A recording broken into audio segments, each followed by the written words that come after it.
സൗദിയിലെ അൽഖോബാറിൽ ഇന്ത്യൻ യുവതി 3 മക്കളെ ക്രൂരമായി കൊലപ്പെടുത്തി ആത്മഹത്യയ്ക്ക് ശ്രമിച്ചു. ഭർത്താവ് ജോലിക്ക് പോയ സമയത്താണ് കൊലപാതകം. കുട്ടികളുടെ കൊലപാതകം ബാറ്റബിൽ വെള്ളം നിറച്ച് ശ്വാസം മുട്ടിച്ചെന്ന് യുവതി പോലീസിന് മൊഴി നൽകി.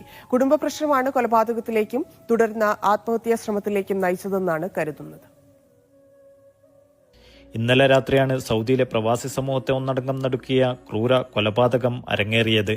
അൽഖോബാർ ഷിമാലിയയിലെ താമസ സ്ഥലത്ത് വെച്ചായിരുന്നു യുവതി 3 മക്കളെ കൊലപ്പെടുത്തി ആത്മഹത്യക്ക് ശ്രമിച്ചത്. തെലുങ്കാന ഹൈദരാബാദ് ഗോൽക്കൊണ്ട സ്വദേശിനി സയ്യിദ ഹുമൈറ അമ്രീനാണ് കൊലപാതകം നടത്തി ആത്മഹത്യക്ക് ശ്രമിച്ചത്. തന്റെ ഇരട്ടക്കുട്ടികളായ മുഹമ്മദ് സാദിഖ് അഹമ്മദ്, മുഹമ്മദ് ആദിൽ അഹമ്മദ്, മൂന്നാമത്തെ മകനായ മുഹമ്മദ് യൂസഫ് അഹമ്മദ് എന്നിവരെയാണ് കൊലപ്പെടുത്തിയത്.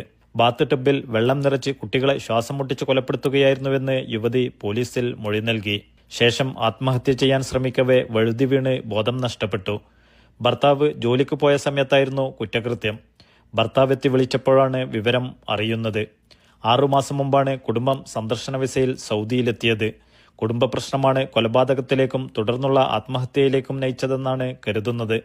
എന്നാൽ ഭാര്യയ്ക്ക് മാനസിക പ്രശ്നമുള്ളതായി ഭർത്താവ് ആരോപിച്ചു. യുവതിയെ പോലീസ് കസ്റ്റഡിയിലെടുത്തിട്ടുണ്ട്.